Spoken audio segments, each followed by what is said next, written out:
Good evening. This is the Vsb Tv 11 News for Thursday, July 10th.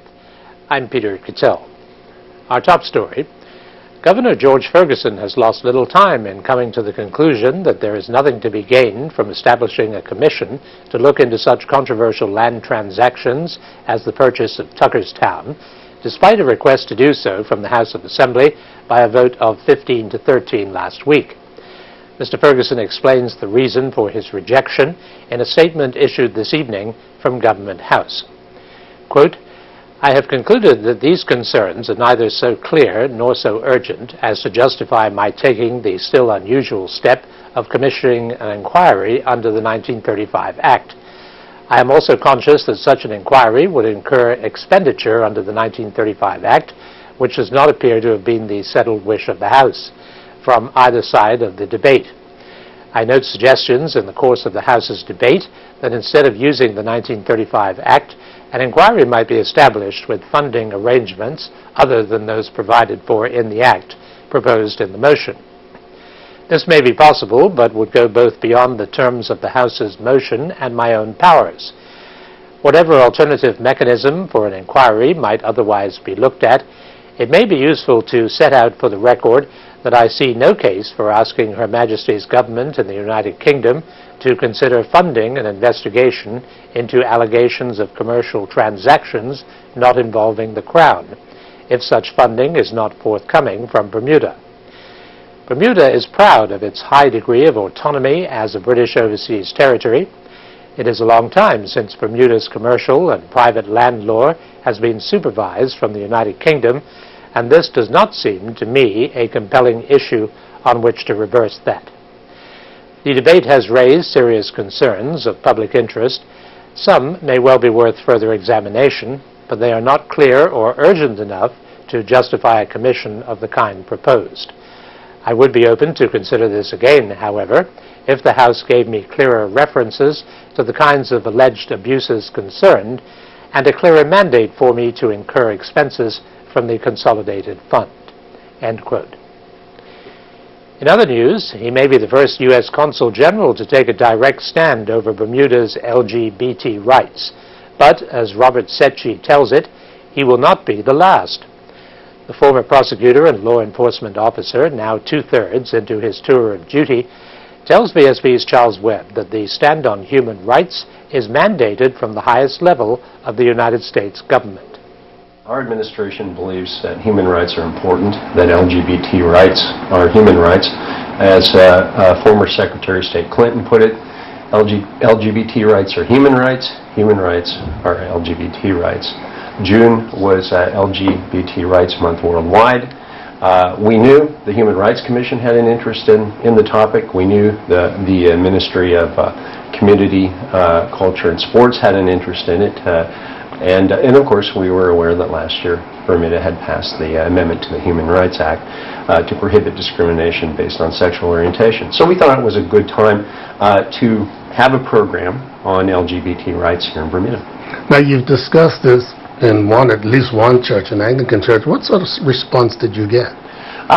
The church, it was very positive. I'll have to say that when I stood up and began to talk and introduce the concept of LGBT rights, it got very quiet. But the talk went fine, and along the way I injected a bit of humor, and the congregation laughed with me, and at the end they applauded me. How do you respond to the people who feel, first of all, that this situation in Bermuda is nothing to do with the Americans? I can understand that people might feel some sort of resentment that perhaps Big Brother is trying to step in and push people around. But it is my government's policy, again, that LGBT rights are human rights, that these are universal human rights. And it is part of our mission to bring that message to the rest of the world, to take it to places like Bermuda and elsewhere. And again, Bermuda already has a history of observing LGBT rights, so this seemed like a good time to do that. And what about the consulate's position on same-sex marriage?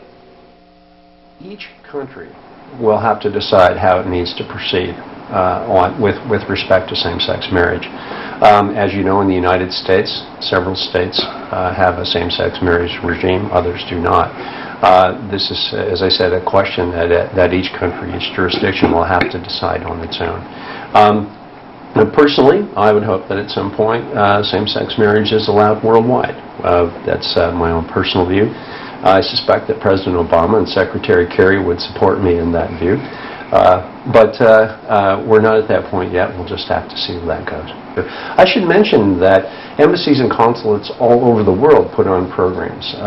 Our embassy in London, for example, had a concert of the Gay Men's Chorus of New York, which was well attended, I'm told. So this is nothing unique to Bermuda. It was a program that we put on all over the world in different embassies and consulates. Now, you've got your ear to the ground, and given that Bermuda is a very conservative island, would you say that you've got a long road to hoe?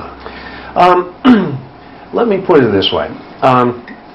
I know that there are those who think that Bermuda is socially conservative, and certainly there is some evidence that that might be the case. But I've also been amazed by the response I've gotten from members of the public who have come up to me and thanked me for being involved in this process, for getting this conversation started. And that's really what it was all about, Charles. Just getting the conversation started, letting people come out to, perhaps that's a bad pun, but come out and begin talking about this issue. And that means people who are in favor of LGBT rights and those who are skeptical about LGBT rights. In modern times today, these are the types of issues that all civilized countries need to be discussing. The importance of using Bermuda as a pilot scheme for the introduction of the latest version of the electric car was borne out today by the arrival of its inventor, Indian engineer Chetan Rani. Prior to presiding over the evening's official launch of Auto Solutions' $22,000 island car by Premier Michael Dunkley, Mr. Rani met Vsb News' Brian Darby at City Hall. And so when we started to look at electric cars, initially I said islands are really the ideal place. I think of solar energy and powering cars by that. Islands don't have that. Ecology is very critical today. Tourism is very important. They import the energy. And we could actually be energy sufficient. If I can cross 3,000 miles on solar energy, why can't we do that in islands, which would be perfect, distances being smaller? Are there any features particularly done for Bermuda? A lot of them. So I think in Bermuda, if I think of it at a product level, besides the ecosystem technology, the car can also over time be able to power your house out back. So therefore, if you're hit by a bad hurricane, then you can actually use your car to run your house, which would be a great feature. So that's all about the ecosystem. But if I then take it to the product, it's automatic, it's very easy to drive, it's 3.9 meter turning radius. We purposely made the track narrower than most cars, and that means that for narrow roads it's great. It's got dent-proof body panels, so you hit something, nothing happens. It's absolutely recyclable, and it's absolutely rust-free.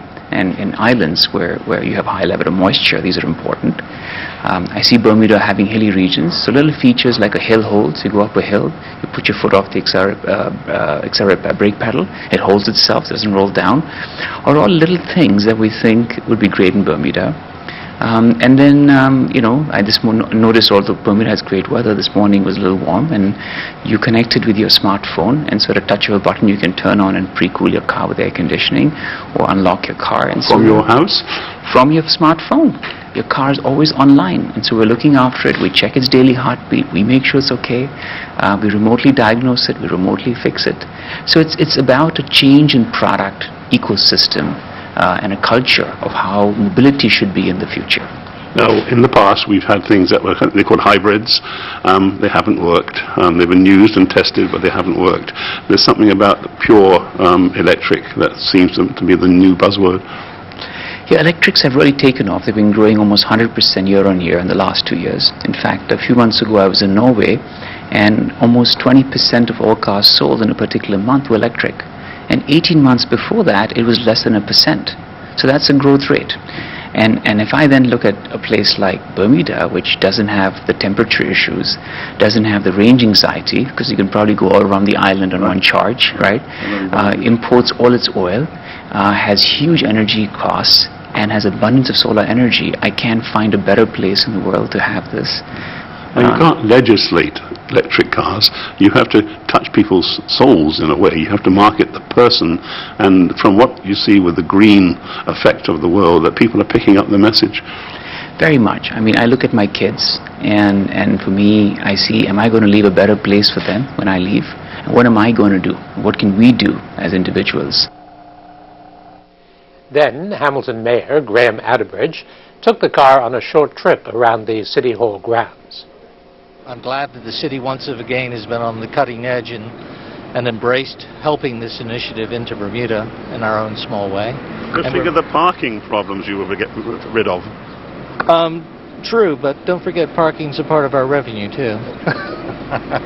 But you do see this, don't you? Yes, it's wonderful, and I think it's a first initiation for me in an electric car. It's very smooth, handles superbly from the little drive I did have, and it's exciting times for Bermuda. The People's Pharmacy has won the contract to establish an outpatients pharmacy in the new acute care wing of the King Edward Hospital after an exhaustive review process using blind protocol.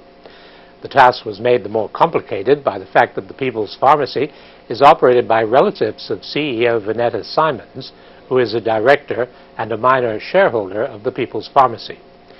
This conflict of interest was avoided by removing Mrs. Simons from the entire procurement process. Still ahead on the TV11 News is Rachel with the weather preview. Thanks, Peter. Warm and humid conditions continue.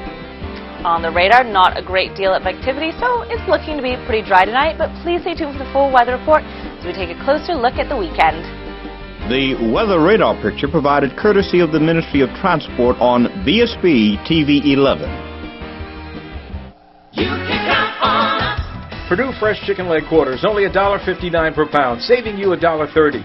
Save $1 on California Sweet Juicy Black Plums, just $2.99 per pound. Scott Extra Soft Toilet Tissue, only $3.69 for 4 rolls. Markel Pride Paper Towels, just $1.99 for 1 roll. Select varieties of La Yogurt, only $1.09 for a 6-ounce tub.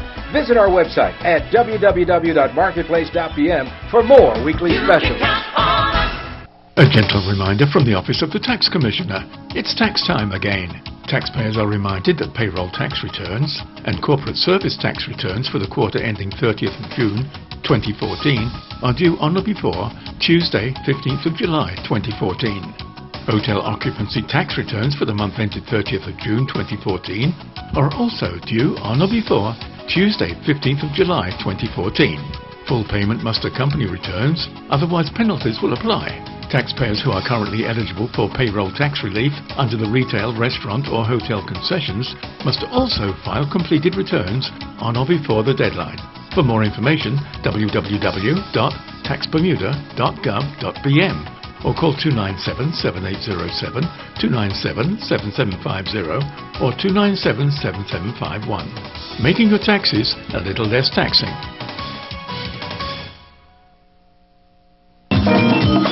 Bermuda is an easy way to find great discounts while discovering fun activities to do in Bermuda. Discover the best spas, restaurants, activities, services, and shops at 50% off. Sign up to Bermuda and start saving today.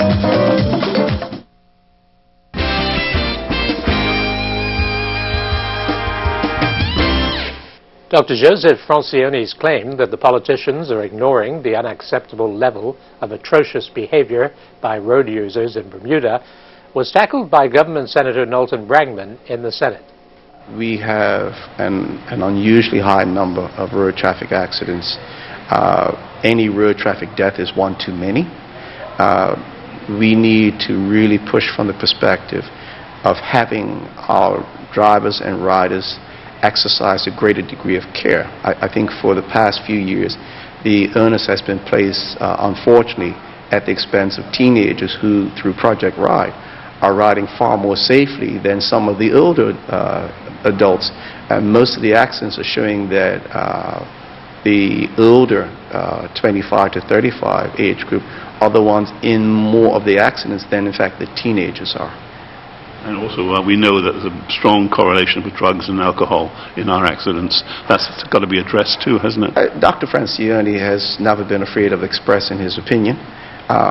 We have sought, particularly from the One Bermuda Alliance, to look at public safety not just off the road but also on the road by beefing up the police service numbers and indeed getting their training and their program management oriented to getting our streets safer, specifically from an anti-gang task force approach. Certainly that doesn't rule out safety from regards to driving habits and the rest. We have to pick those targeted areas that are first priority. And now that we have seen a decrease in antisocial behavior, it's still not to what I would believe is an acceptable level. A greater degree of emphasis is being put back onto road habits and road driving. Another antisocial part of our society. Well, that's an aspect that's not going away in a hurry. The new sewage treatment plant of the Bermuda Hospital Board's new acute care wing is state-of-the-art. Chief Engineer Mark DeVertai explains its construction and capabilities. It's a state-of-the-art plant because it takes the sewage treatment down to its final condition, as it were. There are, I guess, three main stages to a sewage treatment plant. They call it the primary, the secondary, and the tertiary. And a lot of plants would only take it to the secondary level. But this plant takes it to the tertiary level, which means that it really removes absolutely everything. In this way, it removes all of the very small particles that are in the sewage. Now, is this something that you find in major hospitals overseas? I think you would. Different hospitals will deal with sewage in different ways. Some will have a dedicated plant, as they have at the KEMH. Others will use the sewage system and the sewage treatment works that are in the city in which the hospital is. And of course, this makes you independent of every other organization. It does, and that's a benefit to it. It's 100% under the control of the hospital. What about maintenance? Like all pieces of equipment, and in fact there are several pieces of equipment in there, it requires regular maintenance, and there is a maintenance team that carries out that work. The plant is designed in such a way that it doesn't need to stop for maintenance, so that it's divided into two streams, if you can imagine that, and one stream can continue while maintenance takes place on the other. It's actually a highly automated plant, which is another part of it that makes it state-of-the-art. It requires a regular inspection, but maybe just a daily inspection, so somebody to walk around and make sure that everything's working properly. There are parts to remove from it, so there are bags of sludge and so on that are produced, and those need to be removed from the plant, and that has to be done manually. But the control of it is all automated. Now, here's a look at the daily markets, presented by Bias.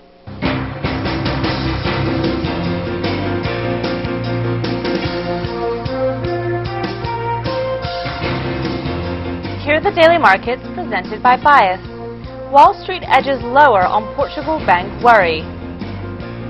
North American indices retreated on concerns about the financial health of Portugal's top listed bank, which gave investors a reason to cash in recent gains. The Nasdaq declined 0.47% to 4,398. Bank of Butterfield was unchanged on the day at $1.99, with 9,000 shares trading hands. 7,000 shares of Keytech were traded today. The stock closed at $3.75, down 6.02%. European stocks fell as a gauge of lenders declined to its lowest level this year, and equities in the peripheral nations tumbled. Banks in Portugal, Italy, and Spain sank. The Milan IB declined 1.9% to 20,489. Pacific Rim indices are mixed on the day.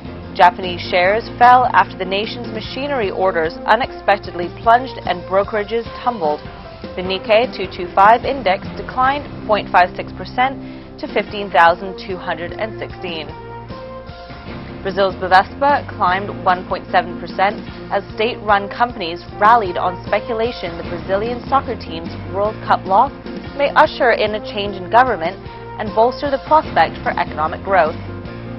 Treasuries rose, with the U.S. 10-year yields touching a one-month low as a renewal of financial stress in European financial markets sent investors to the safety of U.S. government securities.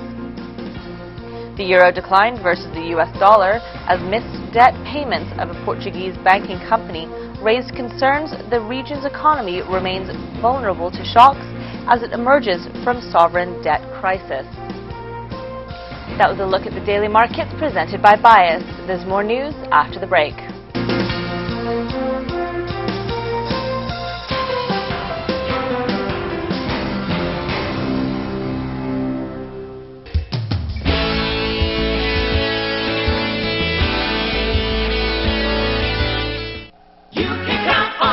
Save $2 on imported sweet southern peaches, just $1.99 per pound. Certified Angus beef, London broiled top round steak, only $6.49 per pound. For a quick meal, Libby's corned beef, just $3.79 for a 12-ounce tin.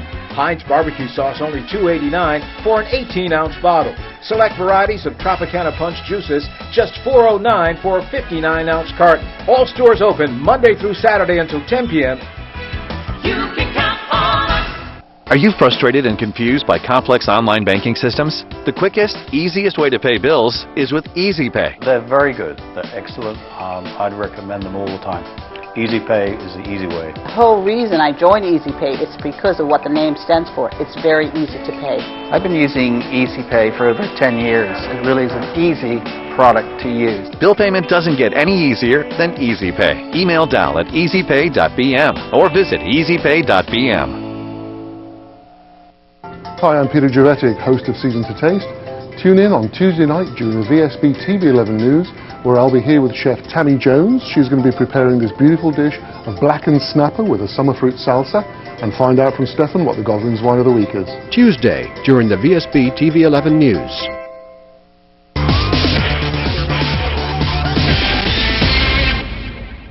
Now, here's Earl Baisden with the Sports Report. If anyone knows about a struggle, it's Nikita Robinson, the women's national football coach. The coach announced the team will be donating some funds that they have been raising for the women's program to aid a young former footballer, Olivia Burgess. Burgess has had struggles with several medical issues and is hoping to let other persons with multiple challenges know they are not alone through a support group, which she explains.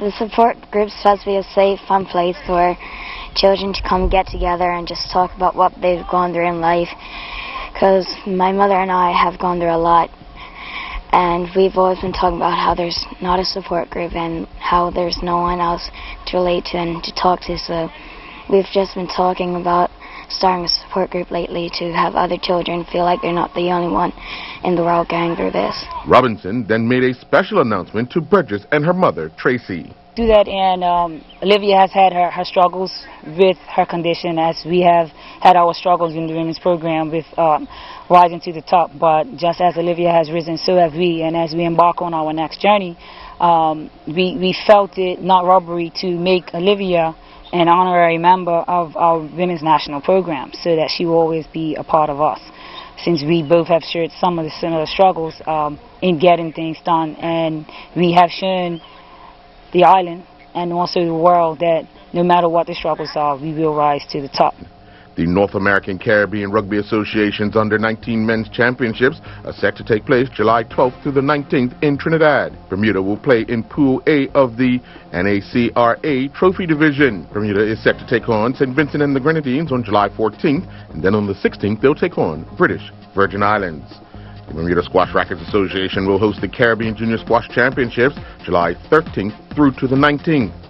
Let's meet some of Team Bermuda. My name is Naya Smith and I'm the boys under 13. My name is Beth Bradley and I'm the boys under 13. I'm Taylor Garrett and I'm the boys under 13. I'm Joseph Glass and I'm the boys under 13. My name is Charlotte Streeter and I'm under 13. My name is Aggie Woodward and I'm the girl under 13.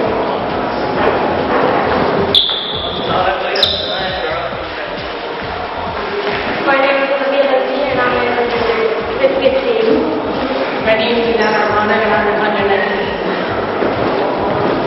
My name is Kim Knight, I'm under 19. My name is Josh Smith and I'm boys under 19. I'm Don O'Leary and I'm boys under 17. I'm Earl Baisden reporting for VSB Sports. People and Places with Charles Webb.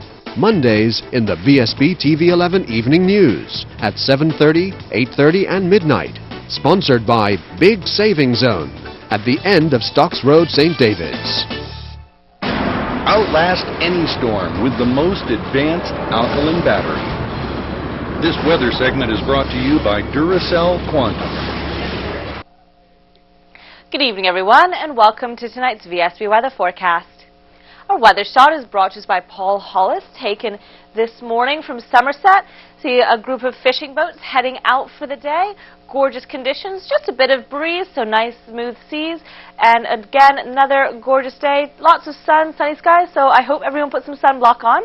And thank you, Paul, for sending in this wonderful shot. Temperatures for today, we had a high of 84 at 2 in the afternoon and a low of 79 at 5 in the morning. Current conditions, 80 degrees, humidity, 80%, wind southeast, 10 knots, and barometric pressure is steady at 30.32 inches. Rainfall index for the month of July, 0.65, for a yearly total of 27.29. The yearly normal for this time is 28.17 inches. And taking a look at the satellite. High pressure center to the northeast continues to bring warm, humid, tropical air into the area. Light to moderate winds and generally partly cloudy conditions prevail for most of the weekend, with an occasional shower Friday and Saturday. And taking a look at the gateway cities, Atlanta, partly cloudy, 89. Boston, partly cloudy, 78. Charlotte, mostly cloudy, 87. London, 70, light rain. Miami, 87, partly cloudy. New York, 84, partly cloudy. Orlando, 92, partly cloudy. Philadelphia, also partly cloudy, 86. Toronto, sunny, 73. And Washington, mostly cloudy and 86 degrees. And back at home tonight, partly cloudy with winds southeasterly, light to moderate at 8 to 12 knots with a low near 78. And tomorrow, mix of sun and cloud with a shower or two developing, high near 85. Winds east-southeast, nice light to moderate as well, 8 to 12 knots.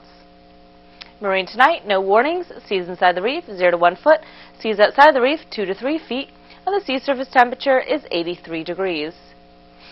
Marine tomorrow, seas inside the reef 0 to 1 foot, seas outside the reef 2 to 4 feet, high tide will be at 8:05 in the morning, and low tide will be at 2:08 in the afternoon. And taking a look at the 5-day forecast. Saturday, sunny periods with a few showers around, high near 84. Sunday, mix of sun and cloud, high near 85. Monday, partly sunny with a shower or two, high near 85. And Tuesday, sunny periods with showers and a high near 80. Thank you to Jeremy Entwistle, our meteorologist for tonight, and everyone at the Bermuda Weather Service. I'm Rachel Sodden. Have a great evening. Outlast any storm with the most advanced alkaline battery. Today's weather forecast was brought to you by Duracell Quantum. Thanks for watching the TV 11 News. Good night. Peter Cattell's attire courtesy of A.S. Cooper & Sons Limited. Wardrobe and makeup for Rachel Sodden, provided by Gibbons Company.